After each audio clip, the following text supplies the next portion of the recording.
Hello friends, welcome to my channel. I am Dr. Beena Sethi, Associate Professor in Chemistry and my today's topic is magnetic properties of substances.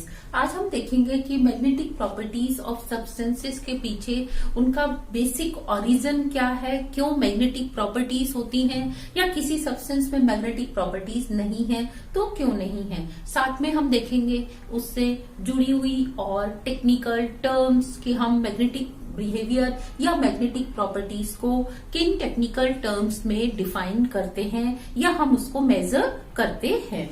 First होता है कि ये एक magnetic field है, suppose ये N और ये S है, दो पोल हैं, इसके बीच में आपने किसी भी सब्सटेंस को अभी नहीं रखा। सपोज मैंने ये सब्सटेंस नहीं रखा हुआ है तो क्या होगा, इस बीच में वैक्यूम में इस स्पेस के अंदर एक मैग्नेटिक फील्ड की अपनी स्ट्रेंथ होगी। इस तरीके से इसकी अपनी एक डेंसिटी होगी कि पर यूनिट वॉल्यूम में कितनी लाइंस जा रही हैं, पर यूनिट एरिया में कितनी लाइंस जा रही हैं। इसको हम इसमें देखते हैं कि ये वैक्यूम की मैग्नेटिक फील्ड स्ट्रेंथ कहलाती है। लेकिन अब मैं वैक्यूम की जगह यहाँ पे कोई सब्सटेंस रख देती हूँ। इधर मैंने एक सब्सटेंस रख दिया, अननोन सब्सटेंस रख दिया, तो अब यहाँ पे देखो कितने चांसेस हो सकते हैं। केस 1 की जो मैग्नेटिक फील्ड की स्ट्रेंथ है, ये फोर्स लाइंस जो हैं, ये उतने ही नंबर में जाएं जितने की पहले जा रही थी। पहले अगर n नंबर में पर यूनिट एरिया से या पर यूनिट वॉल्यूम से लाइंस जा रही थी, अब भी n नंबर जा रहा है। तो इसका मतलब इसमें इंटेंसिटी ना तो इंक्रीज हुई ना डिक्रीज हुई। इसका इंडक्शन क्या रहा, वैक्यूम के बराबर रहा। मैग्नेटाइजेशन इस सब्सटेंस का क्या है, वैक्यूम के इक्वलेंट है। नेक्स्ट दूसरी पॉसिबिलिटी ये हो सकती है कि अब पर यूनिट वॉल्यूम में नंबर ऑफ फोर्स लाइंस पहले से ज्यादा जा रही है, नंबर इंक्रीज हो गया। ये जो इससे बाहर से जा रही थी ये भी इसमें से होके जाने लगेगी, और जो स्ट्रेट जा रही थी वो भी इसमें से जाएगी, और जो नीचे से जा रही थी वो भी इसमें से जाएगी। तो इस केस में क्या होगा, नंबर ऑफ फोर्स लाइंस पर यूनिट वॉल्यूम पहले से इंक्रीज हो गई। तो हम क्या कहेंगे, इस सब्सटेंस का जो मैग्नेटाइजेशन है वो वैक्यूम के कंपैरिजन में ज्यादा है। नेक्स्ट केस 3 हम क्या कर सकते हैं, ऐसे पढ़ सकते हैं कि आपने उस सब्सटेंस को रखा, इस सब्सटेंस को रखा, लेकिन पर यूनिट वॉल्यूम या पर यूनिट एरिया में से जो नंबर ऑफ फोर्स लाइंस जा रही थी वो पहले से कम हो गई। ऐसा नहीं कि 0 हो गई, बल्कि पहले से कम हो गई। तो ये देखो कि मतलब ना इंक्रीज हुई ना डिक्रीज हुई, तब तो क्या होगा कि ये जितनी थी पहले उतनी की उतनी रहेगी। इंक्रीज में ज्यादा होती है और डिक्रीज में क्या होगा, जो उसको यहां से जाना था वो भी क्या हो रही है, इससे दूर होके जा रही है, इस तरीके से। तो आप इस केस में देख सकते हैं कि नंबर ऑफ फोर्स लाइंस पर यूनिट वॉल्यूम जो है वो पहले से कम हो गई। तो हम क्या कहेंगे, इसका मैग्नेटाइजेशन निगेटिव है। वैक्यूम के कंपैरिजन में इसका मैग्नेटाइजेशन नेगेटिव है, तो हम इसको मैग्नेटाइज नहीं कर पाएंगे। तो ये था 3 टाइप का बिहेवियर आपको एक्सपेक्टेड था। नेक्स्ट, अब इसमें जो भी सपोज आपने एक ऐसा सब्सटेंस रखा था, मैं केस 2 की बात कर रही हूं, जिसने अपने अंदर से फोर्स लाइंस को परमिट किया था जाने के लिए। पहले इस तरह से था, अब उसने क्या किया था, अपने अंदर से और जाने के लिए परमिट किया था। तो इसका मतलब वैक्यूम से भी ज्यादा है उसकी परमिएबिलिटी, उसमें से नंबर ऑफ फोर्स लाइंस पहले से भी क्या कर सकती हैं, ज्यादा जा सकती हैं। और उसमें जो मैग्नेटाइजेशन या मैग्नेटिक फील्ड जनरेट होगा उसको हम किससे डिनोट करेंगे, बी से डिनोट करेंगे। और सपोज एक्सटर्नल मैग्नेटिक फील्ड की स्ट्रेंथ कितनी है, H0, तो हम क्या कहेंगे, उसकी परमिएबिलिटी क्या कहलाएगी, इंड्यूस्ड मैग्नेटिक फील्ड, या जो उसके अंदर इंडक्शन हुआ वो divide by external magnetic field. B upon H0 का जो रेशियो है that is called permeability. Next, this permeability will be greater than 1 if the substance is paramagnetic, and this permeability will be less than 1 if the substance is diamagnetic. तो ध्यान दो, greater than 1 क्यों होगा? जब induced magnetic field क्या है, external magnetic field strength से भी ज्यादा है पर यूनिट वॉल्यूम में। अगर ये सब्सटेंस नहीं होता, यहाँ पे इस एरिया में देखो, इससे भी ज्यादा इस एरिया में आपको मिलेगा, तो हम क्या कहेंगे, B is greater than H0। जबकि डायमैग्नेटिक सब्सटेंसेस के लिए B is less then H0। Next, इसमें जो मैग्नेटिक फील्ड या मैग्नेटाइजेशन इंड्यूस्ड हुआ वो क्यों हुआ, उसका बेसिक ओरिजिन का कॉज क्या है, बेसिक कॉज क्या है उसका है, क्योंकि सब्सटेंस में इलेक्ट्रॉन्स हैं। इलेक्ट्रॉन्स के दो टाइप के मोशन होते हैं, एक स्पिन मोशन होता है और एक मोशन होता है ऑर्बिटल मोशन। ये एक एटम में, ये न्यूक्लियस है, तो एक एक्सिस जो कि न्यूक्लियस में से पास हो रही है, इस न्यूक्लियस एक्सिस के around electrically charge nucleus electron क्या कर सकता है, क्लॉकवाइज या एंटी क्लॉकवाइज ऑर्बिटल मोशन करता है।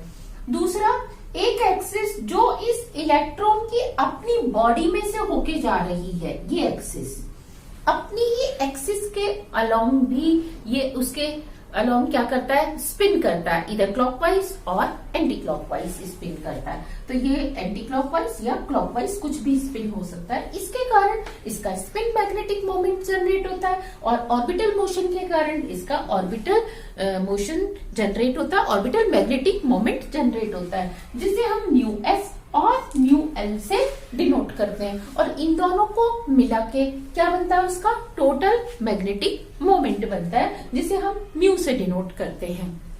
माना इस सब्सटेंस के अंदर जो हमने यहाँ रखा था उसमें म्यू मैग्नेटिक फील्ड इंड्यूस्ड हो गया, जनरेट हो गया, तो जितना भी जनरेट हुआ उसको अगर हम पर यूनिट वॉल्यूम क्या करें, उसको हम वॉल्यूम से डिवाइड कर दें, तो अगर हम उसकी कैलकुलेशन पर यूनिट वॉल्यूम कर लें, मतलब induced magnetization per unit volume of the substance, उसको हमने वॉल्यूम से डिवाइड कर दिया, तो हमें पता चल जाता है इंटेंसिटी ऑफ मैग्नेटाइजेशन कि इसके पर इस सब्सटेंस में पर यूनिट वॉल्यूम में कितना मैग्नेटाइजेशन है, उसकी इंटेंसिटी क्या है, तो उसे हम I से डिनोट करते हैं। नेक्स्ट हम देखते हैं, इसके अलावा अगर हमें मैग्नेटिक बिहेवियर की स्टडी करनी है तो हमें कुछ टर्मिनोलॉजी जैसे मैग्नेटिक ससेप्टिबिलिटी, वॉल्यूम ससेप्टिबिलिटी और मोलर ससेप्टिबिलिटी, मास ससेप्टिबिलिटी, हमें इनके बारे में भी पता होना चाहिए। Our first terminology is magnetic susceptibility. What do you mean by magnetic susceptibility? Magnetic susceptibility is the extent to which a substance can be magnetized. ये एक substance है, इसको अगर हमें देखना है कि इसका कितना magnetic moment होगा या इसमें कितने number of unpaired electron हैं, क्योंकि उसके ऊपर इसका magnetic moment depend करेगा। और magnetic moment को find out करने के लिए हम किसको measure करते हैं, हम measure करते हैं magnetic susceptibility को। कैसे measure करते हैं, हम इस substance को, हमारे पास दो मेथड होते हैं, एक गाउस मेथड और दूसरा फैराडेज मेथड। तो हम इस सब्सटेंस को उस मेथड की हेल्प से इसको एक वेइंग बैलेंस पे रख के मैग्नेटिक फील्ड में इसको आसपास मैग्नेटिक फील्ड लगा के इस सब्सटेंस को एक ट्यूब में फिल करके और हम इसका वे करते हैं, वेइंग बैलेंस से हम इसका वे करते हैं in presence and in absence of magnetic field. और उसकी हेल्प से हम क्या निकालते हैं कि इस सब्सटेंस को हम कितना मैग्नेटाइज्ड कर सकते हैं, that is called magnetic susceptibility. Means extent to which a substance can be magnetized is called magnetic susceptibility। और magnetic susceptibility अगर हमें पता चल जाए तो हमें पता चल सकता है उसका magnetic moment। और अगर हमें magnetic moment पता है तो हम उसमें पता लगा सकते हैं नंबर ऑफ अनपेयर्ड इलेक्ट्रॉन। तो देखा आपने कैसे ये तीनों चीजें एक दूसरे से अटैच्ड हैं या इंटरलिंक्ड हैं। इसी तरह से अगर हमें नंबर ऑफ अनपेयर्ड इलेक्ट्रॉन पता है, we can calculate mu means magnetic moment. Mu effective अगर हमें पता है तो we can calculate magnetic susceptibility. तो मैग्नेटिक ससेप्टिबिलिटी को हम तीन तरह से पढ़ते हैं। First, volume susceptibility. Volume susceptibility को हम कपा से डिनोट करते हैं and it is equal to I/L। H naught means intensity of magnetic field divided by applied magnetic field, या हम कह सकते हैं intensity per unit applied field. कितना आपने सपोज H नॉट लगाया तो I इंटेंसिटी आई, और H नॉट की जगह अगर 1 लगाते, यूनिट मैग्नेटिक फील्ड लगाते, तो उसकी इंटेंसिटी कितनी होगी, उसे हम कहते हैं मैग्नेटिक ससेप्टिबिलिटी। तो इसके लिए आप क्या करते हैं, I ओवर H नोट कर देते हैं। और I अभी हमने लास्ट स्लाइड में देखा था किसके इक्वलेंट होता है, dipole magnetic moment divide by पर, मतलब मैग्नेटिक मोमेंट पर यूनिट वॉल्यूम। तो हम इसको म्यू ओवर V से डिनोट करते हैं। तो I की जगह मैंने क्या पुट कर दिया यहाँ पे, म्यू ओवर V, और ये H naught as it is आ गया। तो इसे हम कहते हैं kappa. Kappa means volume susceptibility, इसको हम वॉल्यूम की टर्म्स में डिनोट कर रहे हैं। तो intensity of magnetization divide by applied magnetic field. Next, इससे ज्यादा इंपॉर्टेंट टर्म होती है हमारे पास ग्राम और मास ससेप्टिबिलिटी, क्योंकि सब्सटेंसेस के वॉल्यूम की जगह हम जनरली मास को काम में लाते हैं, तो इसीलिए इसको हम डिनोट करते हैं काई से, CHI, हम इसको काई बोलते हैं। और इसका ये सिंबल होता है लगभग X के जैसा होता है, इस तरीके से। और ये किसके बराबर होता है, अगर हम वॉल्यूम ससेप्टिबिलिटी को उसके डेंसिटी ऑफ द सब्सटेंस से डिवाइड कर दें तो हमें पता चल जाता है मास ससेप्टिबिलिटी या ग्राम ससेप्टिबिलिटी। और ये जो कपा और काई की वैल्यूज हैं, ये नेगेटिव भी हो सकती है, पॉजिटिव भी हो सकती हैं। जैसे अगर कपा नेगेटिव है तो काई भी नेगेटिव होगा, कपा की वैल्यू पॉजिटिव है तो काई की वैल्यू भी नेगेटिव होगी।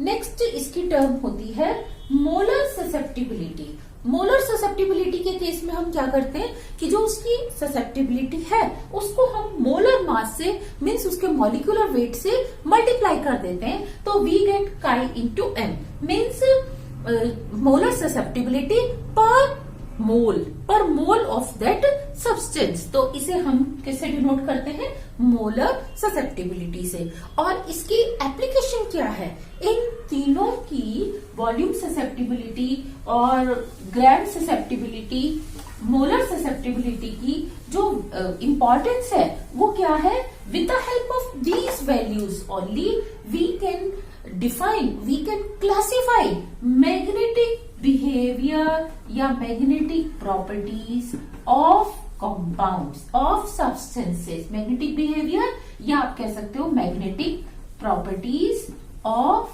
Substances. So this is the importance of magnetic susceptibility. Now we will discuss classical theory of magnetization. What is classical theory of magnetization? Suppose ये दो पोल है, नॉर्थ साउथ पोल है मैग्नेट के, इसके बीच में अभी आपने कोई भी सब्सटेंस नहीं रखा, तो ये लाइंस, फोर्स लाइंस स्ट्रेट जा रही थी। और इस फील्ड की स्ट्रेंथ, अप्लाइड मैग्नेटिक फील्ड की स्ट्रेंथ कितनी है, सपोज H0 है। लेकिन जैसे ही आप इसमें ये सब्सटेंस रख देते हैं तो अब उसके अंदर सब्सटेंस में पहले के कंपैरिजन में या तो ज्यादा या कम, यानी कि उसमें जो मैग्नेटिक फोर्स लाइंस की इंटेंसिटी है या उसकी परमिएबिलिटी है वो पहले के कंपैरिजन में ज्यादा भी हो सकती है और कम भी हो सकती है। तो उसमें जितना भी मैग्नेटाइजेशन इंड्यूस्ड हुआ उसे हम किससे डिनोट करते हैं, B से डिनोट करते हैं। तो B और H नॉट ये सेम नहीं हो सकते, क्योंकि कोई भी सब्सटेंस वैक्यूम के बराबर नहीं होगा, उसका कुछ ना कुछ पॉजिटिव या कुछ ना कुछ नेगेटिव वैल्यू जरूर होगी। तो ध्यान दो, डेल्टा H क्या होगा, इन दोनों का डिफरेंस होगा। तो डेल्टा H पॉजिटिव भी हो सकता है, नेगेटिव भी हो सकता है। Suppose B is greater than H naught तो डेल्टा H पॉजिटिव होगा, और अगर B is less then H not है तो डेल्टा H क्या होगा, नेगेटिव होगा। और इसकी वैल्यू क्या होती है, 4 पाई I के बराबर होती है। I is the intensity of magnetization. तो डेल्टा H को हमने किया 4 पाई I से डिनोट किया। तो 4 pi I is equal to B minus H naught. तो अब यहां देखो B अगर ग्रेटर देन है तो आपको B minus H not means positive मिलेगा, और अगर B लेस देन है तो B माइनस H नॉट क्या मिलने वाला है, नेगेटिव मिलने वाला है। अगर आप इस इक्वेशन को H नॉट से डिवाइड कर देते हो, means per unit applied field strength पे अगर आप इसकी कैलकुलेशन करते हो तो आप क्या करेंगे, तीनों इन क्वांटिटीज को H नॉट से डिवाइड करेंगे। This will become 1, this will become B minus H0 and I upon H not what is this? It is kappa. Kappa means susceptibility. अब ये वॉल्यूम ससेप्टिबिलिटी है, तो अब ध्यान दो, आपके पास एक रिलेशन डेवलप हो गया. इसको आप इस तरीके से भी लिख सकते हैं, 4 pi kappa plus 1 is equal to B upon H naught. अब B अपॉन एच नॉट क्या हो सकता है? ग्रेटर देन 1 भी हो सकता है और ये लेस देन 1 भी हो सकता है. ये permeability, if it is greater than 1, तो यहाँ पे 1 तो है ही, तो इट मीन्स पाई कांस्टेंट है, तो हम क्या कहेंगे? कप्पा की वैल्यू जो है पॉजिटिव है. लेकिन अगर ये लेस देन 1 है, इट मीन्स यहाँ पे कप्पा की वैल्यू क्या है? नेगेटिव है. साथ में ये जो ससेप्टिबिलिटी है, वॉल्यूम ससेप्टिबिलिटी है, we can measure it directly from Gauss method और फेराडेस मेथड. तो अगर आपने ये कैलकुलेट कर ली तो यू कैन कैलकुलेट परमेबिलिटी. तो ध्यान दो, इसको आप गाउस और फेराडे मेथड से कैलकुलेट कर सकते हो. और जो कप्पा की वैल्यू पॉजिटिव आती है, ये किसके लिए आती है? पैरामैग्नेटिक सब्सटेंसेस के लिए. And for diamagnetic substance the value of kappa is negative. अब हम देखेंगे कि इसी के साथ जुड़ी हुई और कौन सी टर्म्स हैं और हम इसको कैसे एक्सप्लेन करते हैं. हम क्या देखते हैं? हर सब्सटेंस में 2 टाइप की मैग्नेटिक ससेप्टिबिलिटी होती है. First paramagnetic susceptibility, second diamagnetic susceptibility. And the extent of both is different. Her compound के लिए इनकी डिफरेंट डिफरेंट वैल्यू होती है. लेकिन जब हम फेराडे या गाउस मेथड से उसको कैलकुलेट करते हैं, तो हम कौन सी मैग्नेटिक ससेप्टिबिलिटी को कैलकुलेट करते हैं? पैरामैग्नेटिक को या डायमैग्नेटिक ससेप्टिबिलिटी को? एक्चुअली हम दोनों के जो टोटल सम आता है, दोनों की जो नेट वैल्यू है, अगर किसी में डायमैग्नेटिक ससेप्टिबिलिटी ज्यादा है तो overall you will get diamagnetic susceptibility, और अगर किसी में पैरामैग्नेटिक ससेप्टिबिलिटी ज्यादा है तो ultimately you are going to get paramagnetic susceptibility. How? क्योंकि जो मैग्नेटिक ससेप्टिबिलिटी है, टोटल दोनों का जो सम है, आप उसको experimentally with the help of Gauss method और Faraday method you can calculate it. और ये इन दोनों का सम होता है, पैरामैग्नेटिक ससेप्टिबिलिटी एंड डायमैग्नेटिक. और ये हर सब्सटेंस में दोनों ही प्रेजेंट होती हैं. तो अब हम इसको कैसे फाइंड आउट करते हैं? हम फाइंड आउट करते हैं with the help of literature. Literature में हर सब्सटेंस के लिए डिफरेंट डिफरेंट इलेक्ट्रॉनिक कॉन्फ़िगरेशंस के लिए डायमैग्नेटिक ससेप्टिबिलिटी इज गिवन. उसकी वैल्यू आपको गिवन है लिटरेचर में. तो अब हम क्या करेंगे? आपको ये आपने एक्सपेरिमेंटली कैलकुलेट कर ली, ये आपको लिटरेचर से मिल गई, तो आप किसको कैलकुलेट कर सकते हो? पैरामैग्नेटिक ससेप्टिबिलिटी को. क्योंकि एक्चुअल अगर हम किसी भी सब्सटेंस के मैग्नेटिक बिहेवियर को एक्सप्लेन करना चाहते हैं तो we need only paramagnetic susceptibility. तो we can calculate paramagnetic susceptibility by subtracting diamagnetic susceptibility from the experimental value of magnetic susceptibility. तो with the help of this equation we can calculate paramagnetic susceptibility. Here is the relation between mu effective and molar susceptibility. हमने अभी देखा कि paramagnetic molar susceptibility को हम जो experimentally calculated molar susceptibility है उससे कैसे फाइंड आउट करते हैं? By subtracting. हम एक्सपेरिमेंटल वैल्यू में से डायमैग्नेटिक ससेप्टिबिलिटी को सब्ट्रैक्ट कर देते हैं. मीन्स आप XM टोटल में से XM क्या करते हैं? डायमैग्नेटिक ससेप्टिबिलिटी को माइनस कर देते हैं and you will gate paramagnetic susceptibility. तो इसका म्यू इफेक्टिव से क्या रिलेशन होता है? ध्यान दो, both are connected, inter related with each other.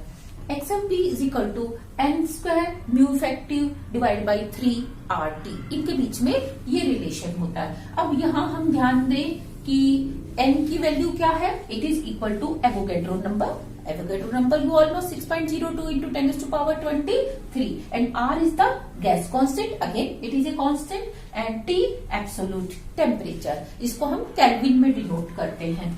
Next अब हम क्या देखेंगे?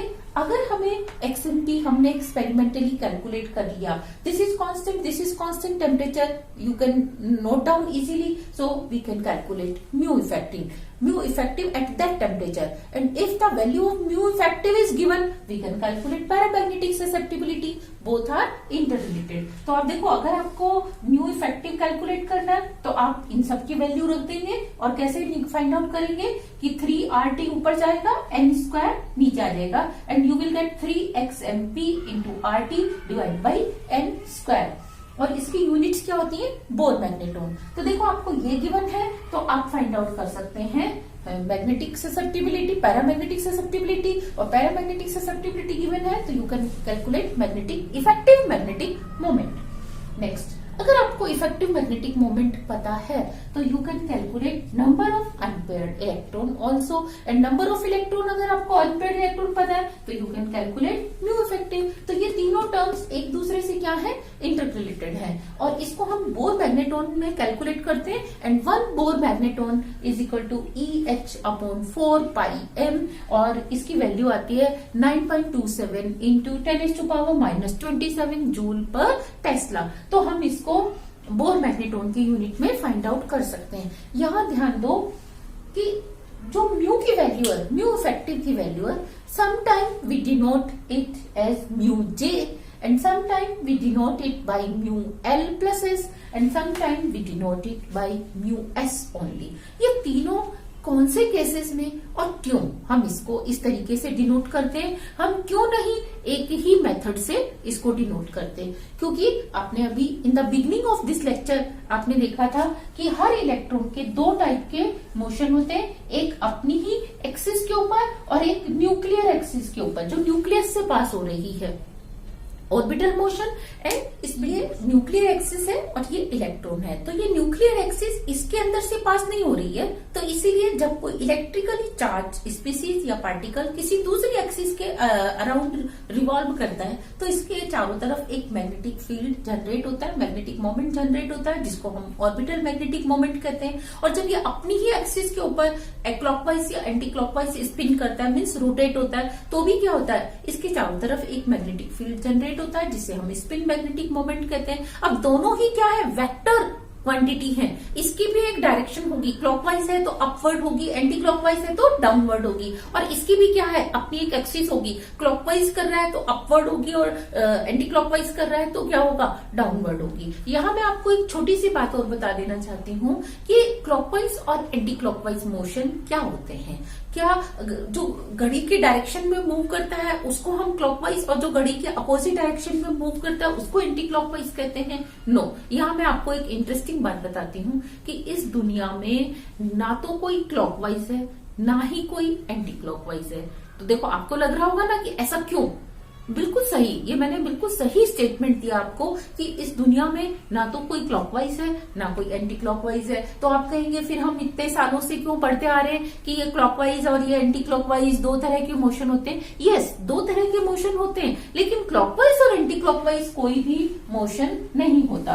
तो यहाँ ध्यान दो, मैं आपको एक छोटा सा एग्जाम्पल देती हूँ कि सपोज ये एक कोई वॉल क्लॉक है, इसमें जो इसका हैंड है वो इस तरीके से मोशन कर रहा है।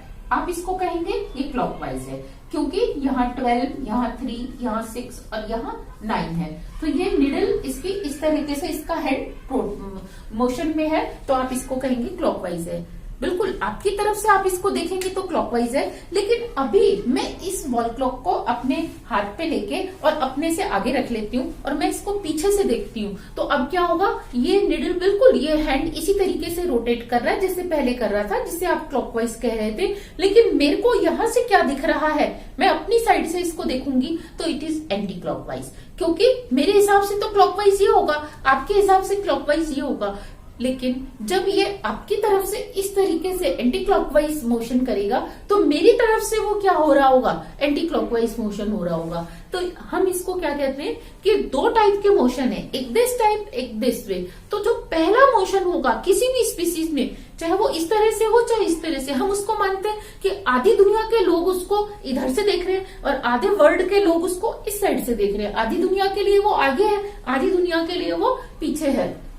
तो मेरी तरफ से जो इधर वाला आएगा मैं उसको क्लॉकवाइज कहूंगी, आपकी तरफ से जो उधर वाला आएगा आप उसको क्लॉकवाइज कहेंगे। तो फिर यहाँ तो क्या होगा, कंफ्यूजन क्रिएट हो जाएगा। तो हम क्या करते हैं, जो भी पहला आ जाता है चाहे वो इधर वाला है या इधर वाला है, हम उसको क्लॉकवाइज मानते हैं। अब जब दूसरा इसी में दूसरा इलेक्ट्रॉन होगा और वो इसके अपोजिट डायरेक्शन में मूव करेगा, ये एक इलेक्ट्रॉन ऐसे मूव कर रहा था, अब इसमें ऐसे मूव करने वाला आ गया, तो अब मैं उसको एंटी क्लॉकवाइज बोलूंगी। और अगर फर्स्ट इलेक्ट्रॉन ऐसे, आपकी तरफ से तो एंटी क्लॉकवाइज है ना, ऐसा आ गया और दूसरा इधर से आया, तो मैं इसको क्लॉकवाइज और इसको क्या बोलूंगी, एंटी क्लॉकवाइज बोलूंगी। तो ये मैं आपको छोटा सा बताना चाहती थी कि क्लॉकवाइज और एंटी क्लॉकवाइज एक्चुअल किस टाइप से मोशन होते हैं। दोनों होते अपोजिट हैं, लेकिन जो भी फर्स्ट आता है हम उसको क्लॉकवाइज कह देते हैं।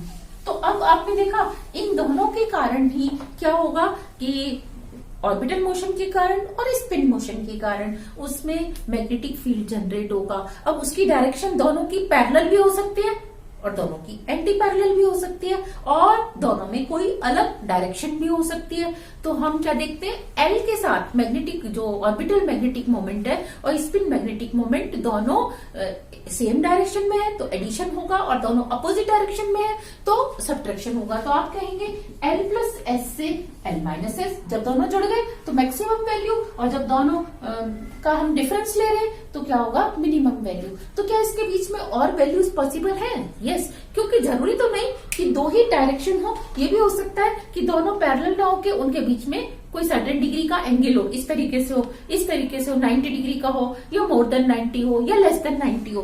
तो हम कौन सी वैल्यू को लेते हैं, क्योंकि एक्चुअली 1 2 3 4 5 कुछ भी डिग्री का एंगल हो सकता है, तो हम केवल वो वैल्यू लेते हैं जब L प्लस एस में -1 करते जाएं और हमें क्या मिल जाए, L माइनस एस की क्वांटिटी मिल जाए। तो हम इसमें -1 करेंगे, फिर जो वैल्यू आएगी हम उसमें -1 करेंगे, फिर जो वैल्यू आएगी हम उसमें -1 करेंगे। तो हम उसको पॉसिबल वैल्यूज मान लेते हैं। एक्चुअली तो पॉसिबल इन्फिनिटी वैल्यूज है। ये जैसे दो वेक्टर हैं, ये पैरेलल भी हो सकते हैं, अपोजिट भी हो सकते हैं। पैरेलल है तो मैक्सिमम, अपोजिट है तो मिनिमम। तो इसके बीच में देखो इन्फिनिटी वैल्यूज हो सकती हैं एंगल की, और इन्फिनिटी कपलिंग हो सकती है, लेकिन हम केवल उस कपलिंग को कंसीडर करते हैं जहां कम से कम उसकी वैल्यू में 1 का डिफरेंस आ जाए। तो हम केवल उन वैल्यूज को कंसीडर करते हैं जिनके लिए L प्लस एस की वैल्यू का जो वैल्यू है वो 1 से डिफरेंट हो रही हो। 0.1 0.2 वाली वैल्यूज को हम कंसीडर नहीं करते। तो हमें यहाँ पे बीच में कई सारी वैल्यूज L प्लस एस की मिल जाती हैं, जो कि मैक्सिमम L प्लस एस और मिनिमम L माइनस एस से हम उसको डिनोट करते हैं। तो ये आपने देखा कि क्योंकि कई सारी वैल्यूज हैं, अब कभी कभी क्या होता है, L उसमें डोमिनेट करता है, L उसमें कंट्रीब्यूशन करता है, और कभी L उसमें कंट्रीब्यूशन नहीं करता। तो यहाँ ध्यान दो, जब उसमें L कंट्रीब्यूशन नहीं करता means L is equal to 0 है, तो हम इसको डिनोट करते हैं म्यू एस से, means only spin magnetic moment. लेकिन जब दोनों ही कंट्रीब्यूट करते हैं और दोनों इंडिविजुअली कंट्रीब्यूट करते हैं, मीन्स आप कह सकते हैं म्यू एल अलग होता है, म्यू एस अलग होता है, तो दोनों अपना इंडिविजुअल कंट्रीब्यूशन करते हैं, तो उसको हम डिनोट करते हैं म्यू एल प्लस एस से। लेकिन जब दोनों में कपलिंग हो जाती है, तो दोनों की कपलिंग से क्या होता है, जे वैल्यू बनती है। तो अब जब दोनों में कपलिंग भी हो जाती है, इन दोनों में कपलिंग हो जाती है, तो जो म्यू इफेक्टिव आता है उसे हम म्यू जे से डिनोट करते हैं। तो अब हम इसके डिफरेंट केसेस को 1 बाय 1 डिस्कस करेंगे। हम देखते हैं म्यू इफेक्टिव या मैग्नेटिक मोमेंट कौन से फैक्टर्स पे डिपेंड करता है। First, it depends on spin orbital motion of unpaired electron, means spin motion के कारण generated spin magnetic moment and orbital motion के कारण जनरेटेड ऑर्बिटल मैग्नेटिक मोमेंट, दोनों की वैल्यू पे डिपेंड करता है mu effective, means effective magnetic moment. Next, it depends on energy gap between two successive J energy levels. How do we get different J levels and different their energy also? उनका energy gap कैसे ये इसको affect करता है, आप ध्यान दो। छोटा सा एक एग्जांपल मैं ले रही हूँ, D3 आयन। D3 के लिए आपने कंसीडर किया था कि D3 को आप इस तरीके से फिल करते हैं, 1 2 3 4 5, +2 +1 0 -1 -2। तो D3 के लिए ground state term find out करने के लिए आप तीनों को इस तरह से फिल करेंगे and the value of L will be equal to 2 + 1 means 3 and the value of S means spin, total spin will be equal to half plus half plus half, तो इट विल बी 3/2। तो multiplicity क्या होगी, 2s + 1 is equal to 4। तो आपने देखा जब L is equal to 3 है तो स्पेक्ट्रोस्कोपिक टर्म कौन सी बनेगी, F, क्योंकि SPDF 0 1 2 3 और मल्टीप्लिसिटी आ जाएगी इसकी 4, तो ये आपकी टर्म बनती है 4F।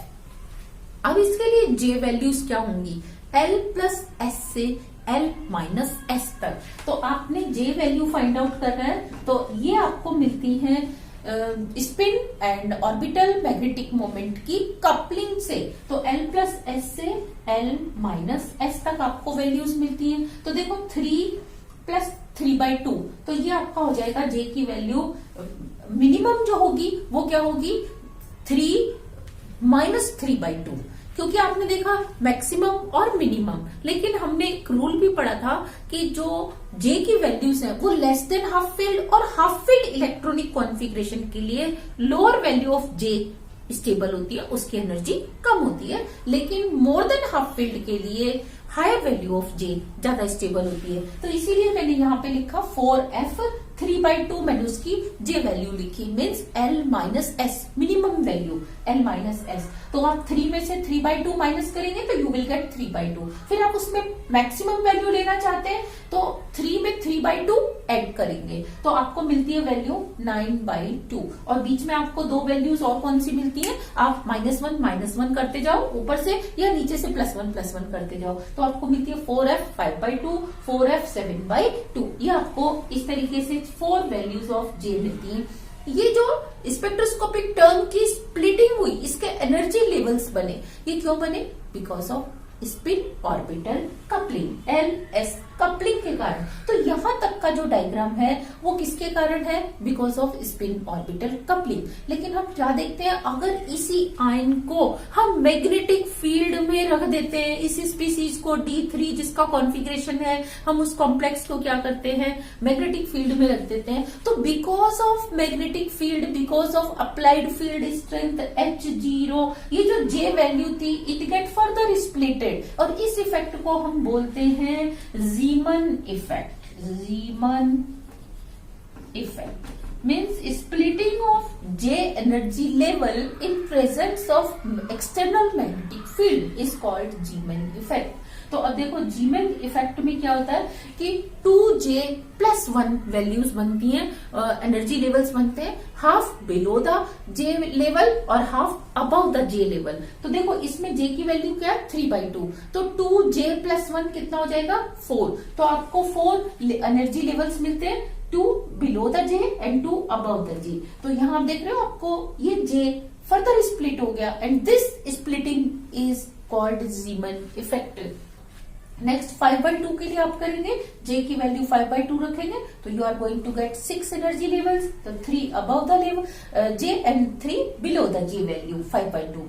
Similarly, for 7/2 you are going to get 8 and for 9/2 you are going to get 10 J levels. तो अब इसमें जो सबसे लोएस्ट एनर्जी लेवल है J, इसको हम बोलते हैं ग्राउंड स्टेट फॉर दिस, और ये इसका जो नेक्स्ट है इसको हम बोलते हैं first excited state, then this one is second excited state, this one is third excited state, similarly this one is ground state for this J value, then first excited, second excited, third, fourth, fifth, this one again is ground state and all rest all are excited state, this one is again ground state and all are excited states। तो इसके दो consecutive means एक के बाद एक जो दो energy levels हैं J, इनके बीच का जो गैप है ये बहुत ज्यादा मायने रखता है म्यू इफेक्टिव को कैलकुलेट करने में। तो ध्यान दो कि it depends on energy gap, ये जो इन दो के बीच का जो गैप है ना, इस गैप के ऊपर भी म्यू इफेक्टिव डिपेंड करता है। और generally population in ground state, generally क्या होता है, ग्राउंड स्टेट में पॉपुलेशन ज्यादा होती है और वही रेस्पॉन्सिबल होता है इन नॉर्मल केस। लेकिन समटाइम्स क्या होता है, ई of to successive J levels, J and J plus one, ये जे है, ये नेक्स्ट जे मान लो आप। तो इसके लिए जो इनका बीच का गैप है ये क्या करता है, कम है। अगर ये कम है तो बहुत सारे आयंस इसमें भी होंगे, फर्स्ट एक्साइटेड स्टेट में भी होंगे। तो अब आप कैलकुलेशन करते समय जो पॉपुलेशन देखेंगे, population of ion, not only in ground state, you will consider the population present in first excited state also. तो यहाँ पे आप दोनों को कंसीडर करेंगे। और अगर ये गैप ज्यादा होता तो हम केवल ग्राउंड स्टेट में पॉपुलेशन को कंसीडर करते हैं, और अगर ये गैप कम होता है तो हम केवल फर्स्ट, दोनों को, ग्राउंड और फर्स्ट दोनों फर्स्ट एक्साइटेड स्टेट में पॉपुलेशन को कंसीडर करते हैं। तो इस तरीके से म्यू इफेक्टिव डिपेंड करता है 4 फैक्टर्स पे। स्पिन ऑर्बिटल कपलिंग, यानी कि दोनों नंबर ऑफ अनपेयर्ड इलेक्ट्रॉन है उनकी जितनी भी स्पिन ऑर्बिटल कपलिंग है उसके ऊपर डिपेंड करता है। एनर्जी गैप के ऊपर डिपेंड करता है। कैसे एनर्जी गैप पे करता है अभी हम आगे और इसको डिस्कस करेंगे, और हम इसको देखेंगे पॉपुलेशन जनरली ग्राउंड स्टेट, और sometime when the gap is less than we consider ground state, population in ground state as well as population in first excited state. तो अब हम इसको और आगे से डिस्कस करने वाले। The gap between ground state and first excited state J level plus KT value, इन दोनों के अकॉर्डिंग हमें 3 डिफरेंट केसेस मिलते हैं देखने को। First case, when the gap between ground state and first excited state J level is greater than KT, KT की value कम है, means thermal energy required to transit one electron. तो ये अराउंड 300 केल्विन पर थर्मल एनर्जी की value 200 centimetre inverse होती है। ये एक जनरल वैल्यू है, जरूरी नहीं है कि सबकी 200 होती है। इन द रीजन ऑफ 200 आपको केटी की वैल्यू मिलती है। और जब ये केटी की वैल्यू कम होती है तो हम क्या देखते हैं कि ये एक जे वैल्यू थी, कोई सी भी, 3/2, 5/2 कुछ भी। अब इसकी जो स्प्लिटिंग मैग्नेटिक फील्ड में होती है वो इस तरीके से होगी। Suppose it was 3/2, first case जो आपने देखा था सबसे लोअर एनर्जी वाला जे, तो ये जे, दूसरा J1, J2, J3 आपको 3 वैल्यूज मिली, और इनके जो बीच का गैप है वो इतना है, और KT मीन्स थर्मल एनर्जी इतना है। तो इस केस में आप क्या देख रहे हो, KT is less then gap, इसके गैप से कम है। सेकेंड केस क्या हो सकता है कि जब KT की वैल्यू क्या हो, ऑलमोस्ट बराबर हो, इसके ऑलमोस्ट बराबर हो, तो वो कौन सा केस हो जाएगा, when both are almost equal, तो वो सेकंड केस हो जाएगा। और थर्ड केस क्या होगा, जब KT क्या होगा, बहुत ज्यादा होगा और गैप जो है वो कम होगा, तो ये आपका थर्ड केस हो जाएगा। अभी हम कौन सा केस देख रहे हैं, देखो जब KT की वैल्यू कम है, KT की वैल्यू इक्वल टू है, KT की वैल्यू ग्रेटर देन है, तो हम क्या देखते हैं, आपको 3 अलग अलग म्यू इफेक्टिव की कैलकुलेशन देखने को मिलती है। सबसे पहले हम देखते हैं when the value of KT is less then, value of KT is less then gap between J values. ये KT कम है और J वैल्यूज के बीच में जो गैप है एनर्जी वैल्यूज में वो ज्यादा है। तो ऐसे केसेस में generally strong ligand, strong spin and orbital magnetic moment की कपलिंग देखने को मिलती है। यहाँ स्ट्रॉन्ग कपलिंग होती है, और जब कपलिंग होती है तो हम म्यू इफेक्टिव को म्यू जे से डिनोट करते हैं। और म्यू जे को हम कैसे कैलकुलेट करते हैं, इसको कैलकुलेट करने का फॉर्मूला होता है G into root J into J+1। तो कौन सी वैल्यू ऑफ J रखेंगे हम, अगर हाफ फील्ड या हाफ फील्ड से लेस देन इलेक्ट्रॉनिक कॉन्फ़िगरेशन है, D5, D4, D3 या F7, F6, F4 इस तरह से है, तो हम लोअर वैल्यू ऑफ J रखेंगे। और अगर मोर देन हाफ फील्ड है कॉन्फ़िगरेशन, D6, D7, D8 या F8, F9, F10, तो हम हायर वैल्यू ऑफ J को इस फॉर्मूले में रखते हैं। और हम जनरली क्या देखते हैं कि लेंथेनॉइड्स एंड एक्टिनॉइड्स में स्ट्रॉन्ग कपलिंग देखने को मिलती है। उसका एक अलग से लेक्चर मैंने पहले लेंथेनॉइड एक्टिनॉइड्स की मैग्नेटिक प्रॉपर्टीज में डिस्कस किया हुआ है, उसकी प्लेलिस्ट में, जो लेंथेनॉइड एक्टिनॉइड वाली प्लेलिस्ट है उसमें मैंने इसको डिस्कस किया। उसका छोटा सा मैं आपको बता देती हूँ कि लेंथेनॉइड्स और एक्टिनॉइड्स में ये जो 4f ऑर्बिटल है ये वेल शील्डेड होता है 5s 5p और उसके बाद किससे यहाँ पे 6s ये 5p 5s बाहर 4d भी ये 5d भी होता है, कभी वो खाली होता है कभी उसमें एक इलेक्ट्रॉन होता है। तो क्योंकि इसमें जो अनपेयर्ड इलेक्ट्रॉन है it can not interact with atmospheric electron. Atmosphere means environment में लिगेंड है, वाटर है, कोई एनायन है, ये उसके इलेक्ट्रॉन से इंटरेक्ट नहीं कर सकता, इसीलिए इसका ऑर्बिटल मैग्नेटिक मोमेंट और स्पिन मैग्नेटिक मोमेंट दोनों कपलिंग करते हैं। तो आपको ज्यादातर केसेस लेंथेनॉइड एक्टिनॉइड के जो मिलेंगे उसमें हम म्यू को मीन्स मैग्नेटिक मोमेंट को हम म्यू जे से डिनोट करेंगे और उसको इस फॉर्मूले से कैलकुलेट करेंगे। यहाँ पे जी क्या होता है, जी होता है लैंडेस स्प्लिटिंग फैक्टर और इसको हम कैसे कैलकुलेट करते हैं क्योंकि आपको हर आयन के लिए अलग से कैलकुलेट करना पड़ेगा। F3 है तो डिफरेंट होगी इसकी वैल्यू, लेकिन इसको कैलकुलेट कैसे करते हैं F3 F5 F7 सबके लिए इसकी वैल्यू डिफरेंट है। 1 plus S into S plus 1 plus J into J plus 1 minus L into L plus 1 divide by 2J into J plus 1। तो यहाँ आपने क्या देखा कि J की वैल्यू बहुत ज्यादा मैटर करती है और L और S की तो करेगी, जब J कर रहा है तो L और S भी करेगा। तो इसीलिए यहाँ पे हम इस फॉर्मूले से हम म्यू जे को कैलकुलेट करते हैं। और इस पूरे एग्जाम्पल में आप देखेंगे अगर आप पूरे लेंथेनॉइड्स या एक्टिनॉइड्स के मैग्नेटिक मोमेंट को with the help of this formula calculate करते हो, एक तो थियोरेटिकली कैलकुलेट करते हो, एक एक्सपेरिमेंटली आप इसको फाइंड आउट करते हो, तो यू फाइंड मैच मीन्स दोनों में हार्मोनी होती है और कंपेरेबल एक दूसरे के बराबर होते हैं, एक दूसरे की रेंज में होते हैं। लेकिन समैरियम और यूरोपियम के केस में आप देखेंगे जो इस फॉर्मूले से कैलकुलेट की गई है थियोरेटिकल वैल्यू और जो ऑब्जर्व वैल्यू है एक्सपेरिमेंटली वो दोनों मैच नहीं करती है। उसका एक अलग रीजन है जिसको हम एग्जाम्पल में देखेंगे और डिस्कस भी करेंगे। तो सबसे पहले हम केस 1 के एग्जाम्पल्स को डिस्कस करते हैं। First of all, we will calculate value of mu J for praseodymium plus 3 ion. For plus 3 ion, the configuration is 4f2. 4f2 को आप इस तरीके से डिनोट कर सकते हैं f के 7 orbitals for first one plus 3 plus 2 plus 1 0 -1 -2 -3। तो अब आप 2 इलेक्ट्रॉन फिल करेंगे 3 और 2 में। The value of L will be 5 3 plus 2। Value of S will be equal to 1 half plus half 1। Multiplicity 2s plus 1 will be equal to 3।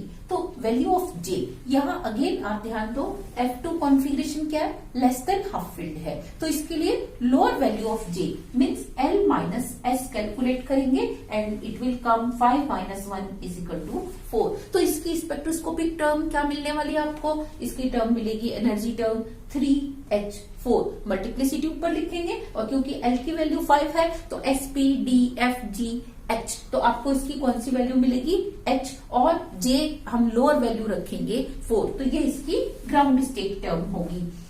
अब हम इसके लिए कैलकुलेट करेंगे mu effective, mu J calculate करेंगे। तो सबसे पहले हमें G की वैल्यू फाइंड आउट करनी है क्योंकि म्यू J को कैलकुलेट करने का फॉर्मूला क्या होता है, G into J plus 1, J root G into root J into J plus 1। तो ध्यान दो G को कैसे कैलकुलेट करेंगे, G को कैलकुलेट करने का फॉर्मूला था 1 plus S into S plus 1 L J into J plus 1 minus L into L plus 1 divide by 2 J into J plus 1। ध्यान दो अब आप इसमें वैल्यूज रख दो। S की वैल्यू आपने रखी 1 तो 1 प्लस 1 हो जाएगा 2, फिर आप J की वैल्यू रखेंगे 4 तो यू विल गेट 20 और L की वैल्यू आप रखेंगे 5 तो यू विल गेट 30 और divide by 2 into 20 J into J plus 1 आप करेंगे तो आपको ये इक्वेशन मिलेगी। इसको आप सॉल्व करेंगे, देखेंगे ये 1 प्लस अलग है 1 और ये वैल्यू अलग है, तो इसको आप सॉल्व करेंगे तो it will be equal to 1 plus -8 divide by 40, और अब आप इसको इससे ऐड करेंगे तो you are going to get 40 -8 divide by 40 means 32 divide by 40 and the answer will be 4/5। तो आपको g की वैल्यू क्या मिल गई? 4/5। तो अब आप इस फॉर्मूले में g की वैल्यू क्या रखेंगे? 4/5। तो मैंने रखा 4/5 into j plus 1, root j into J plus 1, तो ये आपका आ जाएगा 20, और इसको कैलकुलेट करते हैं तो हमारे पास आंसर आता है 3.58 बोर मैग्नेटोन। मीन्स कि इसकी कैलकुलेटेड वैल्यू कितनी है? 3.58। थ्योरेटिकली कैलकुलेट किया है, लेकिन ऑब्जर्व वैल्यू अगर आप इसको गाउस मेथड, फेराडे मेथड से ससेप्टिबिलिटी को काउंट करके डिटरमाइन करके फिर आप म्यू इफेक्टिव को कैलकुलेट करते हैं तो आपको वैल्यू मिलती है 3.4 से 3.6। मीन्स F2 कॉन्फ़िगरेशन जैसे आपने देखा प्रेसोडायनियम +3 के लिए है, इसी तरह नियोडायमियम +4 का कॉन्फ़िगरेशन भी क्या होगा? 4F2 होगा। नियोडायमियम के बाद जो नेक्स्ट एलिमेंट है लेंथेनम, सीरियम, प्रेसोडायमियम, प्रोमेथियम +5 के लिए यही कॉन्फ़िगरेशन होगा, समैरियम +6 के लिए भी यही कॉन्फ़िगरेशन होगा। तो इसलिए कहीं इसकी वैल्यू आपको 3.4 मिलेगी, कहीं 3.4 से थोड़ी सी ज्यादा, कहीं 3.6, कहीं 3.6 से कम। मीन्स आपको जो एक रेंज मिलती है सारे F2 आयंस के लिए प्रैक्टिकली वो आपको एक्सपेरिमेंटली वैल्यू ये मिलती है। तो आप क्या देख रहे हैं? जो कैलकुलेटेड वैल्यू है it is coming between the range के बीच में ही आ रही है। It means there is a complete good agreement, दोनों के बीच में अच्छा एग्रीमेंट है। तो इट मीन्स ये जो हमने कैलकुलेशन किया दिस इज करेक्ट कैलकुलेशन। और जनरली जो ये कंपाउंड्स हैं जो कि गुड एग्रीमेंट शो करते हैं, दे ऑल्सो ओबे क्यूरीज लॉ। ये क्यूरी लॉ को भी ओबे करते हैं। सॉरी, ये आपको यहां लगाना है, दे ओबे क्यूरी लॉ। नेक्स्ट हम इसका एक एग्जांपल और देखते हैं।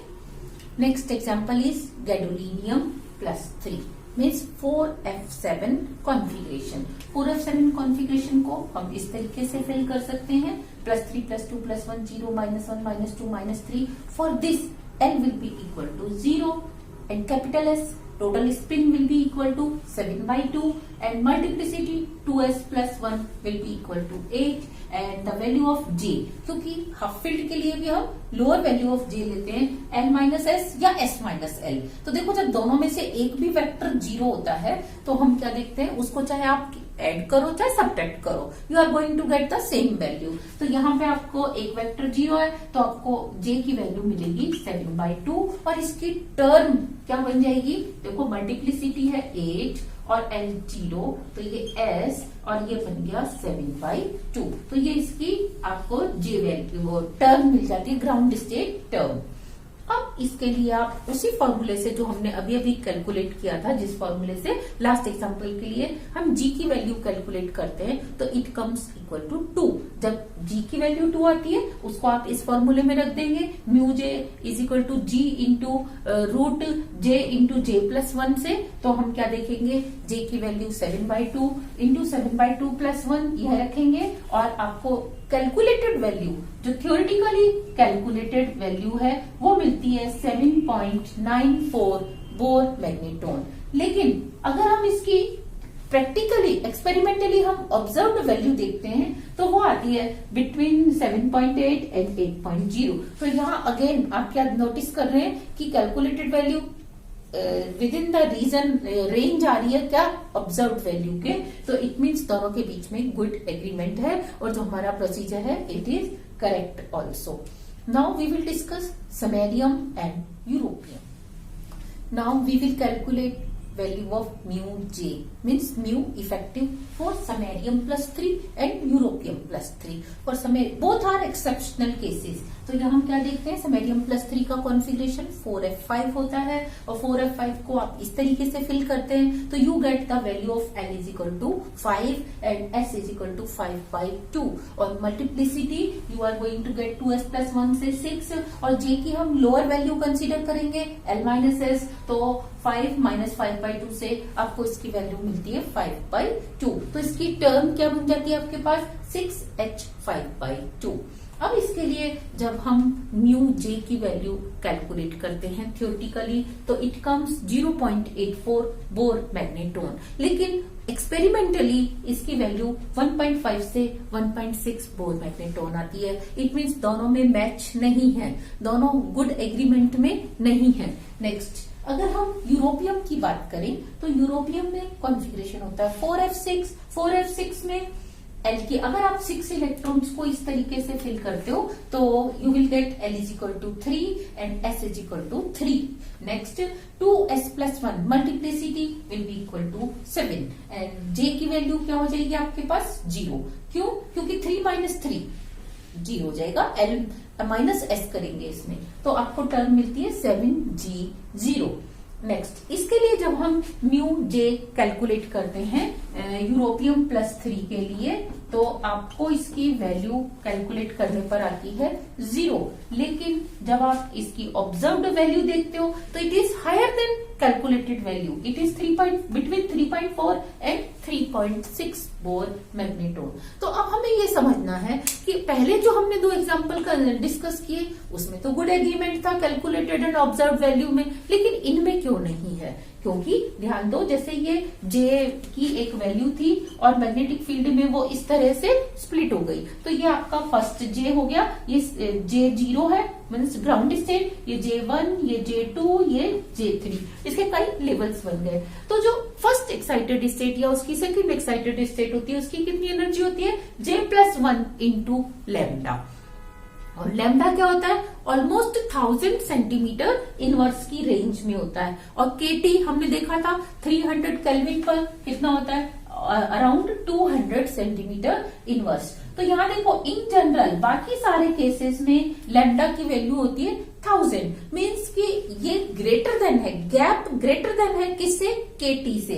लेकिन यहाँ आप देख रहे हो कि जब समेरियम का केस है उसमें लैम्डा की वैल्यू 840 सेंटीमीटर इनवर्स है, मीन्स एक्सपेक्टेड से थोड़ी सी कम है। आप सोच रहे हो गैप इतना ज्यादा है, वो उससे थोड़ा सा कम है। और जब गैप कम होगा तो नेचुरली उसमें जो हम एग्रीमेंट सोच के चल रहे हैं वो हमें एग्रीमेंट मिलने वाला नहीं है। नेक्स्ट, जब हम यूरोपियम की बात करते हैं तो यूरोपियम में गैप और लैम्डा की वैल्यू और भी कम हो जाती है और लैम्डा ऑलमोस्ट 230 सेंटीमीटर इनवर्स होता है। और जब ये लैम्डा 230 सेंटीमीटर इनवर्स होता है तो यहाँ देखो वो 200 और ये 230 सेंटीमीटर इनवर्स, तो ये बिल्कुल ऑलमोस्ट बराबर हो जाते हैं। जो इनका गैप है, दो लेवल के बीच का गैप और केटी, ये दोनों क्या हो जाते हैं? ऑलमोस्ट इक्वल हो जाते हैं। तो यहाँ पे आपको जो इसकी वैल्यू है वो 0 और ये ऑब्जर्व वैल्यू क्या होती है? 3.4 से 3.6। मीन्स आप उसको इस फॉर्मूले से तो कैलकुलेट नहीं कर सकते एग्जैक्ट वैल्यू को,